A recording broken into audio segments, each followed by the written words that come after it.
comprendre aussi entre les lignes dans le discours du Premier ministre? Il y a plusieurs raisons. Il y a des raisons politiques, il y a des raisons économiques. Tout d'abord, en fait, parce que François Bayrou est dans la situation suivante. Pour réduire le déficit public et pour réduire la dette, vous avez à peu près 3 solutions. Soit vous augmentez les impôts, soit vous baissez les dépenses, soit vous misez sur la croissance. Or, il y a une difficulté, c'est que la croissance est atone et il y a peu de chances qu'elle reparte dans les prochains mois et prochaines années en raison de la situation internationale et nationale. Or, il ne vous reste plus que deux leviers, la réduction des dépenses et la hausse des impôts. Le problème, c'est qu'on s'est déjà retrouvé dans cette situation en 2010, au moment de la crise des dettes souveraines. C'est-à-dire qu'après la crise des subprimes, la France, l'Allemagne, l'Italie, le Portugal et l'Espagne se sont trouvés dans un moment où il y avait une croissance qui était faible et auquel il fallait réduire la dette. Qu'est-ce qu'on a fait? On a augmenté massivement les impôts. C'est le choix effectué par François Hollande en 2012 et ça nous avait coûté entre 0,5 et 0,8 points de croissance par an selon l'OFCE. Donc c'est-à-dire que François Hollande augmente les impôts de 30 milliards, mais il tue la croissance par an de 30 milliards. Donc en fait, ce que vous avez pris d'un côté, vous le perdez de l'autre. Donc en fait, d'un point de vue productivité, ça ne sert quasiment à rien. Donc il n'a plus qu'un seul choix, en fait, en termes politiques et en termes économiques, c'est qu'en fait, il doit réduire les dépenses parce que c'est le seul levier qui lui reste, à la fois pour réduire le déficit et pour maintenir la croissance à un niveau qui soit stable et qui soit de niveau correct. Parce que s'il casse la croissance, il ne faudra pas trouver 40 milliards, mais 60 milliards, 70 milliards, voire peut-être 80 milliards. Ça, Stéphanie Villers, est-ce que c'est permet d'agir? Qu'est-ce que vous en pensez? En fait, il y a une difficulté, c'est qu'on est dans une situation auquel les partis politiques qui sont représentés à l'Assemblée nationale ne partagent pas le constat. Ça veut dire que vous avez un bloc central qui a le même constat que François Bayrou et vous avez les partis de gauche qui n'ont pas exactement le même constat en disant que les impôts ne sont pas élevés, qu'il faudrait davantage augmenter les prélèvements obligatoires. Et vous avez le Rassemblement national qui tient un discours qui est mixte, à mi-chemin entre le NFP et également le bloc central. Donc en fait, François Bayrou, qu'est-ce qu'il fait? Comme sur la réforme des retraites et comme sur un ensemble de sujets, il prépare l'opinion publique pour obliger en fait les partis dits responsables, comme le Parti socialiste, les Républicains et peut-être le Rassemblement national, à adopter ces solutions. Parce que maintenant qu'ils présentent la situation, est-ce que tout le monde sera d'accord sur le fait que la France dépense le plus au monde? Objectivement, c'est le cas. On vérifie ça dans les stats de l'OCDE. Est-ce que la France prélève le plus au monde? On vérifie ça dans les stats de l'OCDE et tout le monde peut le vérifier. C'est assez simple. Une fois que vous partagez ce constat-là, les gens vont se dire, en fait, on n'aura pas le choix. On ne peut pas augmenter les impôts.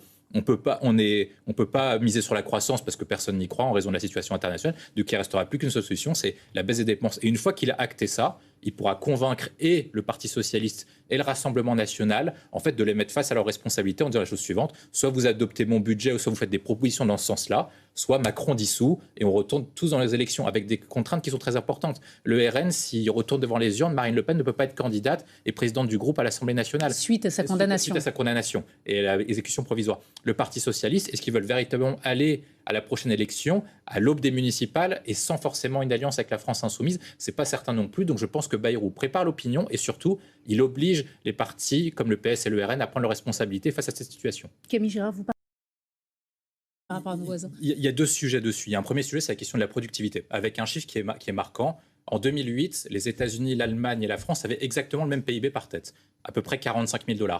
La France, aujourd'hui, a un PIB par habitant qui est inférieur à 2008. Ça veut dire qu'en fait, un Français produit moins et gagne moins qu'en 2008, avant la fameuse crise des subprimes. Un Allemand gagne beaucoup plus en raison de l'industrialisation, vous l'avez rappelé, et un Américain gagne beaucoup plus grâce, en fait, à l'investissement et au high-tech. Donc, en fait, on voit à peu près que les pays qui gagnent beaucoup d'argent sont les pays soit qui sont industriels, soit qui ont investi beaucoup dans ce qu'on appelle l'industrie de pointe, les GAFAM, etc.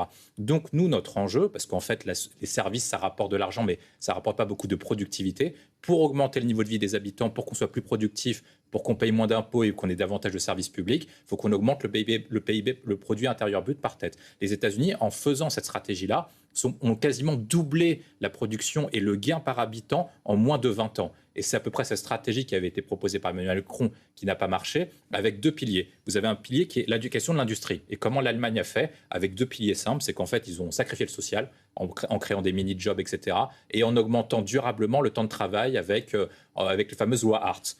Qu'est-ce qu'ont fait les États-Unis? Et c'est le moyen complémentaire à faire, c'est qu'ils ont beaucoup investi avec la DARPA et un ensemble d'investissements publics et privés qui lui ont permis d'avoir un avantage comparatif. Donc l'enjeu de Lombard et l'enjeu de Bayrou aujourd'hui, c'est à la fois augmenter le temps de travail, augmenter la productivité, augmenter également l'investissement public et l'investissement privé pour que nos entreprises aient un avantage comparatif pour pouvoir rivaliser avec les marchés internationaux. Alors justement, économiquement, ils auraient raison de le faire parce qu'il faudra faire participer tout le monde. Lorsque vous voulez trouver 40 milliards, vous ne pouvez pas trouver dans un seul ministère ou dans un seul secteur de dépenses. Donc il faudra toucher un peu à tout. Les collectivités vont être mises à contribution. Je pense qu'il n'y aura pas d'augmentation d'impôts, mais il y aura peut-être une suppression de certaines niches fiscales qui sera en fait une augmentation d'impôts, mais en fait de manière déguisée. Et il y aura différentes contributions qui vont être supprimées, etc. Ensuite, après, il vous reste une question, c'est le poids des retraites. En fait, vous avez deux questions qui sont essentielles. C'est que les gros postes de dépenses, c'est les postes de dépenses de santé. Mais on imagine mal le Premier ministre annoncer des baisses de dépenses de santé à l'heure actuelle au regard de la situation.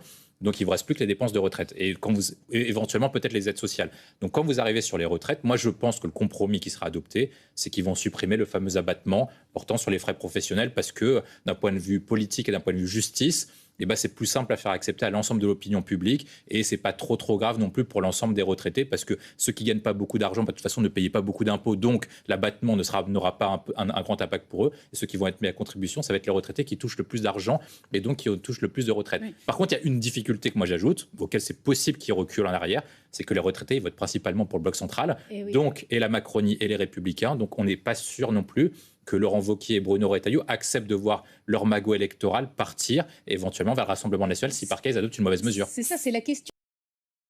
William Tay.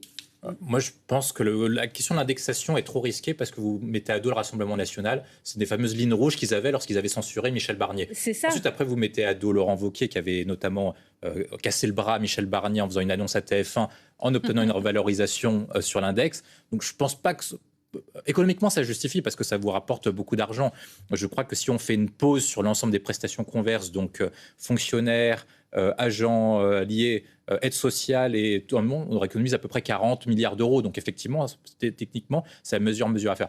Par contre, d'un point de vue politique, il faut quand même le rappeler, c'est que François Bayrou n'a pas de majorité absolue. Donc il doit composer avec un socle commun auquel il vient du parti le plus faible. Donc il doit à la fois composer avec Renaissance et les Républicains pour les députés qui sont beaucoup plus nombreux que lui. Et ensuite, après, avec soit le Rassemblement national, soit le Parti socialiste. Donc ça dépend de l'équation que vous visez. Si vous visez le Parti socialiste, je ne suis pas sûr non plus qu'ils acceptent une mesure contre les retraités parce qu'ils votent beaucoup également pour le Parti socialiste, notamment aux élections municipales qui auront lieu dans moins d'un an.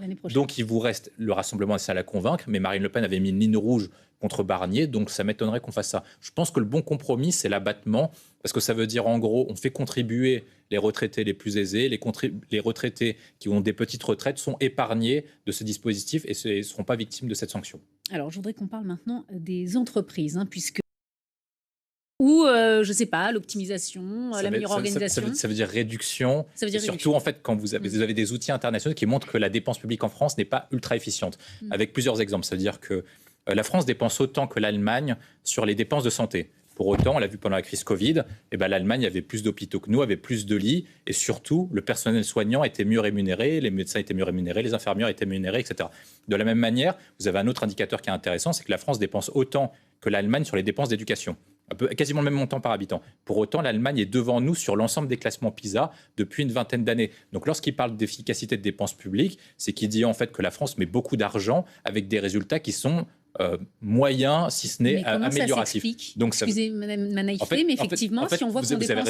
Vous avez raison de poser la question. En fait, c'est parce que quand vous regardez les structures en santé et en éducation, c'est que 33% des dépenses d'éducation et de santé vont dans ce qu'on appelle les infrastructures et les autorités régulatrices, les rectorats, les ARS, etc. C'est l'administration qui coûte l'administration qui contrôle et en fait la bureaucratie. Et c'est à peu près ça qui va fiser. Et quand on regarde en filigrane, quand on regarde les positions qu'ont tenues Renaissance et notamment les Républicains dernièrement, et notamment David Lisnard et Laurent Wauquiez, j'imagine qu'en fait, sa stratégie de réduction des dépenses publiques, ça va être de s'attaquer aux autorités administratives indépendantes qui coûtent 80 milliards d'euros et qui représentent 400 000 emplois. C'est simple, parce qu'en fait, si vous voulez virer un fonctionnaire, vous ne pouvez pas le faire au regard des statuts. La seule possibilité que vous allez faire, c'est de non remplacer les fonctionnaires qui partent à la retraite, ou sinon, c'est d'arrêter les recours aux contractuels. Mais si on a pris des contractuels, c'est qu'on en avait besoin à un moment. L'avantage d'une autorité administrative indépendante, c'est qu'en fait, vous la fermez et vous n'avez pas besoin de les remplacer. Oui, mais après, là, ils ont regardé quand même dans le détail, notamment à l'Assemblée nationale. Beaucoup de choses. Non, la date du 14 juillet est choisie délibérément, c'est parce que c'est le 8 juillet 2025, Emmanuel Macron va retrouver l'usage du pouvoir de dissolution, parce qu'il faut qu'il attende un an après les élections législatives pour retrouver l'usage du pouvoir de dissolution. Et l'objectif, c'est quelle cible il vise. En fait, il ne s'adresse pas, par exemple, à la France insoumise de Manuel Bompard et Mathilde Panot, il sait que c'est foutu avec eux et qu'il n'aura rien du tout. Donc, ce qu'il vise spécifiquement, c'est le Parti socialiste, les Républicains, et surtout le Rassemblement national. C'est que Marine Le Pen dit officiellement qu'elle est prête à la censure, etc., et qu'elle est prête à revenir devant les électeurs si par cas Emmanuel Macron usait du pouvoir de dissolution, mais est-ce que véritablement elle est prête à affronter et perdre son poste, et éventuellement l'autorité qu'elle a sur le Rassemblement national, en perdant son poste et de député et de présidente du groupe. De la même manière, est-ce que les Républicains veulent vraiment se désolidariser du gouvernement alors que certains ont réussi à émerger comme ça? Je pense notamment à Bruno Retailleau. De la même manière, le Parti socialiste, si Emmanuel Macron dissout le 8 juillet, c'est quasiment certain qu'on repartira sur des nouvelles élections législatives et donc ils devront partir sur en fait une alliance sans la France insoumise et ça posera des véritables problèmes à un an des élections municipales. Et je pense que vous prenez tout ça en compte et François Bayrou choisit en fait, comme avec le conclave, je pense que son idée depuis le début sur le conclave, c'est que vu les conditions qu'il a mis, en fait c'était impossible d'arriver à un accord. En fait, ça faisait un chemin auquel c'était pas... Et le chemin qu'il donne là fait qu'il n'y aura pas d'accord et qu'ensuite après il utilisera ça pour forcer à un nouveau 49.3 pour faire passer son budget auquel les oppositions feront abstention ou ne prendra pas part au vote. Juste un... Qui ont aidé l'Italie. Le premier, c'est les réformes structurelles qui ont été menées à l'époque par Mario Monti lors de la crise des dettes souveraines, plus Mario Draghi, qui ont permis de réformer à la fois le marché du travail et la question de la réforme des retraites, qui ont permis de repousser, parce que l'Italie était très dure à reformer. Donc ils ont mis en place un gouvernement d'experts pour faire passer un certain nombre de réformes qui étaient dites impopulaires. La deuxième, c'est la loi électorale. Parce qu'en fait, l'Italie ne tenait pas en termes de gouvernement. Ils ont réussi à modifier la loi électorale pour faire passer d'une proportionnelle quasiment intégrale à fait de pouvoir dégager une majorité, ce qui permet aujourd'hui à Giorgia Meloni et à sa coalition de centre-droit et d'extrême droite de rester au pouvoir. Et les deux derniers facteurs, c'est les aides européennes qui ont permis de baisser la dépense publique et de maintenir un niveau d'investissement élevé, parce qu'en fait, les problèmes qu'on a à chaque fois, c'est que lorsqu'on baisse la dépense publique, on baisse surtout les dépenses d'investissement. Et c'est ça qui coule votre croissance et qui coule votre capacité industrielle. Et dernier point, c'est qu'elle a bénéficié dans son secteur industriel de l'affaiblissement de l'Allemagne et de l'industrie allemande pour prendre la place de l'Allemagne et ce qu'on appelle les lignées allemandes en Pologne, etc., pour les remplacer en termes d'industrie moyenne gamme et moyenne gamme supérieure pour exporter à la fois vers la Chine et remplacer l'Allemagne au niveau de l'Union européenne, parce que les industries allemandes ont une difficulté notamment avec la question du gaz qui a complètement coulé leur industrie et leur économie, et c'est l'Italie qui est partie les remplacer. Donc l'Italie bénéficie à la fois des exportations au sein de l'Union européenne et également à la destination de la Chine pour des produits spécifiques qui permettent à l'industrie chinoise de redévelopper ça vers les US. Bon.